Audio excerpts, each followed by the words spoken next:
It is a beautiful day in January in Texas. I feel like it's a decent day to get into the garden and get a few things done. Not quite warm enough for beekeeping, but we can get out here and get a bed prepared for some onions. Last season we put 2 of these brick beds together, and I really felt like that was going to be a nice permanent solution for a garden bed, but I only dry stacked the bricks, so they kind of fell apart. I'm going to get last season's zinnias out of here, get this bed cleaned up, and then I'll show you what I came up with as a solution to keep those bricks in place.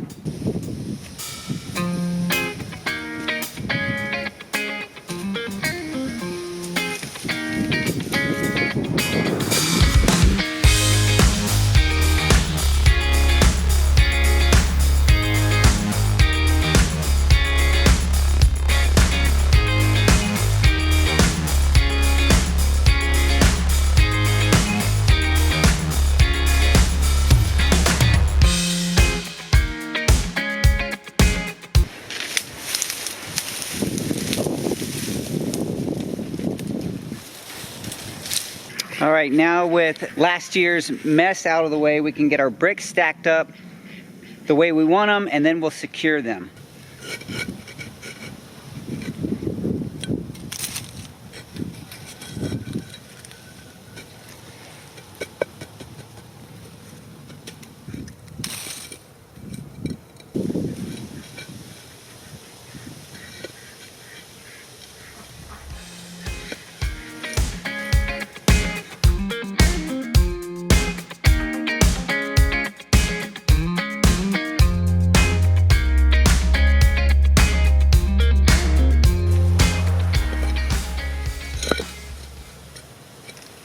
Beautiful, all back in place. Now probably the best way to make this stay in place is to actually use the mortar, brick and mortar, put it together, make it permanent, and it will last probably a lifetime. But I have this thing in my garden where I don't like things necessarily to be permanent. What if I change my mind? So I had to think of a way to make these bricks stay in place without mortar, without making them permanent. My first thought was that I would just put something over the top, like a wood cap, and that would kind of hold it all together. And I think that will work. I plan on doing that later, but I need something in the interim to help them stay together. Mostly it's just helping them stay on top of each other when animals or even people like myself walk through the garden dragging garden hoses. I don't want them to get snagged and pulled apart. So I had this idea that I would drive rebar or metal stakes down through the holes into the ground that will hold them all together.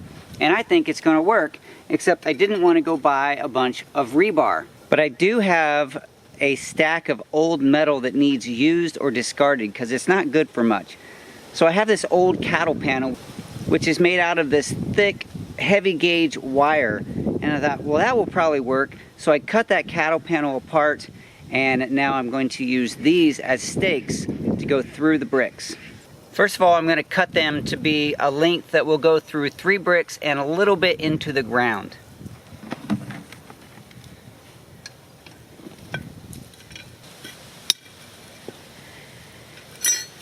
They're a little bit bent, but that's okay. If they're too bent, I can use a heavy hammer, such as this guy, to straighten them out. Now the trick is just to go around the garden bed and putting 1 or 2 of these down through the bricks and into the ground.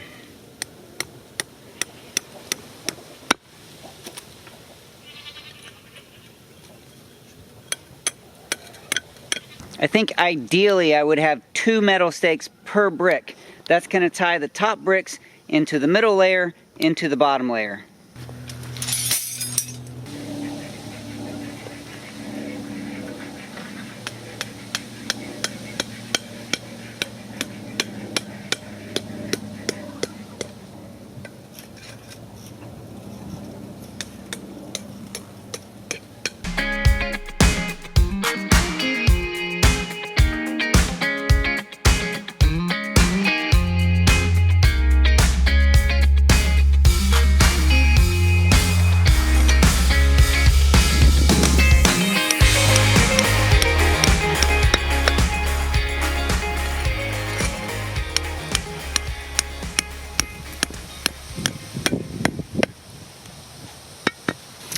Now I don't feel like that's necessarily the absolute best way to do these bricks, but considering my available free resources, I feel like that was a pretty good way to use those resources to make something work without spending extra money or sending things to the landfill. Speaking of free resources, let's get this bed filled up with some free compost and soil.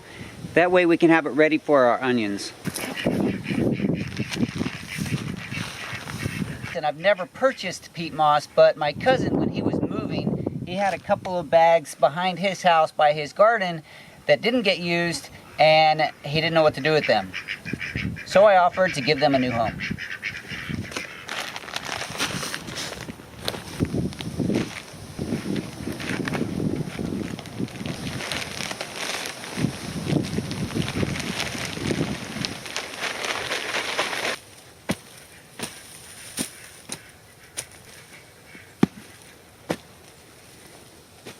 Now we're gonna go get a load of compost from my large compost pile. And this is a wood mulch compost that's been sitting around for, I don't know, probably a year and a half.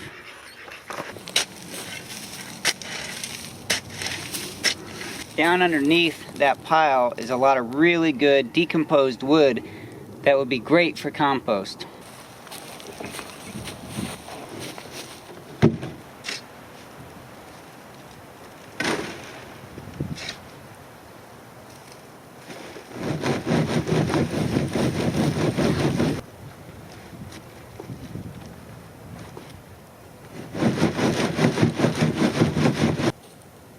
If you have a decomposing wood pile, you're very likely to find the larva of the rhino beetle. In the past, I've thrown these to the chickens because it looks like a really tasty meal and they love it. But now I put them back in the wood pile because they do a very good job of turning that wood into compost.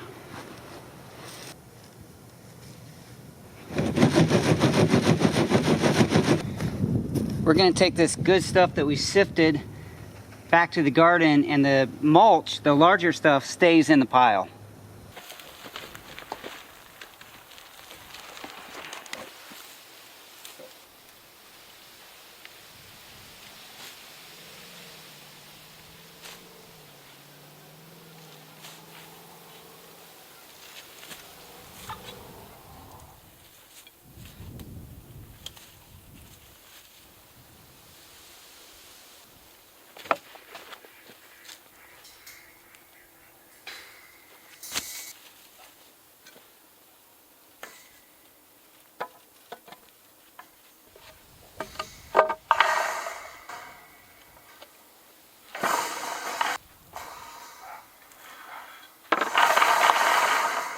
Now I was hoping to get onions planted in here today, but the day's getting away from me and I got other things to do.